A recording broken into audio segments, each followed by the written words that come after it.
John, a Liquidator, coming back with another video. So it look like the Browns has given us an update on this battle between Deshaun Watson and Shedeur Sanders. They dropped some new workout pictures and a little article. Now, something else that has been stealing headlines is the situation involving Andrew Berry during this NFL draft. Now, come to find out, the Cowboys had offered the Browns a trade in the middle of the draft, and they released some footage. We're going to go over that too shortly. So this is, shout out to the Dogs podcast, man. They shared this. It says the Browns declined a draft night trade from the Cowboys. Was it the right move to turn this offer down? Now, the Cowboys would have got the number 9 pick and the number 24 pick, but the Browns would have got the 12th pick, the 20th pick, and the 5th round pick. Personally, an extra 5th round wouldn't have been worth missing out on Spencer and Fanos had the Giants or Dolphins taken him. Now, I'm eager to see what some of the fans in Cleveland have to say. Somebody said, yes, that was a terrible trade for Cleveland. Glad they turned it down.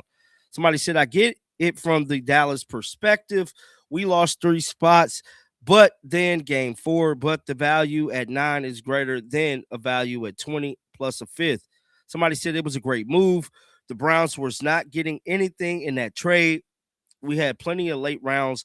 The Cowboys could have thrown a 2nd rounder to get this deal made, but they thought the Browns were stupid. Shame on them. Would Cleveland get Fano at 12? The Giants drafted a tackle at 10. They may have thought the New York Giants would took him. So a lot of fans is agreeing with Andrew Berry, which is surprising, for turning this down. But we have to talk about the topic at hand, and that is this footage right here that has been released from the Browns. They said, look, at Monday's workout during the offseason, now this just came out about 30 minutes ago. There go Todd Monken. Looked like they was outside too. Dylan Gabriel was up there. Who else is that? This looked like Luke Soren. Luke Carson Sorensen. Now, it's this picture here that got me. I think they're sending a cryptic message to the media with this one. I think they're letting everybody know that this battle is not done yet. Despite what everybody's hearing from different media outlets about this battle being over, I think we had one Super Bowl guy speak on this as well. The Browns is kind of letting us know that this battle between Shedeur and Deshaun Watson, it's just not done yet. As bad as people want Deshaun Watson to be named the starter, I believe we just gonna have to wait on that, man. We truly is, but I don't know, man. Let's finish checking out some more of this.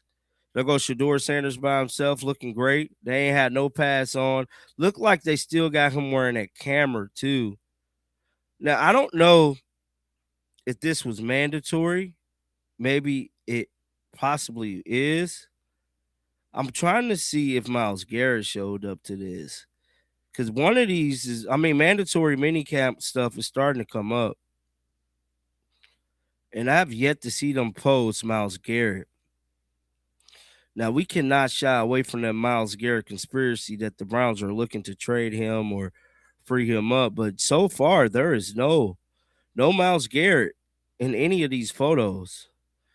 So if it was left up to me, I would assume that. Let's listen to what the media is saying about this turn down from the amount Cowboys. of flowers Andrew Berry's getting for turning down this trade down with Dallas of see, this is exactly what they wanted. They wanted Fano, and they committed to him. It's like it's a pick swap at a 5th round pick. That nobody should take that trade. And the other part of this, I think this is maybe where me and you get to go ahead and say thank you for listening. They had Andrew Berry really expressing the idea that he wanted Fano, Mawanoa, or Tyson. And so the idea that he really did like Tyson. Now, we'll never know if he was going to take Tyson at 9 and Tyson got nabbed at 8 and it just was too much. But what we did learn in this little exchange and what we found out is that he wanted one of those 3 players. That was it. And so, that's a big win for the Tyson community. And dare I say, he kind of reacted when Tyson was off the board. Like you could tell, it was damn. I thought we thought we were gonna have our choice of Tyson and Fano. The amount of flowers Andrew Berry's getting for turning down this trade down with Dallas of see, this is exactly. So 92 The Fan is definitely opening up about this, man. They've been posting a lot about the Cavs, making it to the playoffs, which we know that's all they making it to. They probably won't even make it out of the next round. But it is what it is, man. Tony Grossi made the headlines today speaking about Deshaun Watson and Shedeur Sanders. And at least Tony Grossi let it be known that everything he's saying was his opinion, not facts or verbatim. So let's listen to what Tony Grossi said. It's my opinion that Watson will prevail. That's not the coach's opinion or a source's opinion. It's my opinion. That's what I do. I believe if he's healthy, he'll be a better version of himself than we've seen yet. Now, that doesn't mean he's a MVP candidate, right? Like he was in his heyday at Houston. I don't know if he'll ever be that quarterback again. But I think he, physically, if he's healthy, he's in his best shape, according to everyone. Mentally, he's in his good shape, to get over everything that went down the pike. And we have a new offensive system and coach who I think respects what he used to be. It's my opinion that. So that was Tony Grossi this morning, man. A lot of people been kind of shying away from the Browns news as much. So it's just gonna be kind of interesting moving on this week. I'm glad that they're covering the Cavs. You feel me? But overall, I don't know, man. I don't know what these damn people gonna do, man, at the end of the day. And even the Baltimore Ravens is getting in on the clicks with this Deshaun Watson. They said around the AFC North, Deshaun Watson reportedly leads Shedeur Sanders and Browns quarterback competition. Cleveland Browns, Deshaun Watson making his case to win starting job. How the Browns starting quarterback competition unfold. That's crazy that they're reporting on this. Very, very crazy. So I want to, again, clarify. And I think you said this before. You do want to have a starting quarterback on your team that is on your depth chart, number one, before training camp, correct? Would love to. Okay, you would love to. You're not necessarily stuck in cement on that idea then. Well, I would love to have that. I'm not there yet, so I can't say that. We've been on the field 3 practices, which was awesome. And to get out there with our players. I was talking to Carson yesterday. He said, feels so weird that we got from phase 1 to get on the field, and then now we're back off for 3 weeks. But it's always changing based on what you see. I don't have a history with any of our players. I know where this is heading. But I don't have a history with any of the players. They're all external to me. Just like when I interviewed coaches for the coordinator position, there was no internal candidates. I wasn't here. They're all external to me. So all the players are external other than Tylan Wallace, who was with us. So at the point is, what I've seen after 3 days, okay, that gives us a little bit of a 40,000-foot view of where we're at.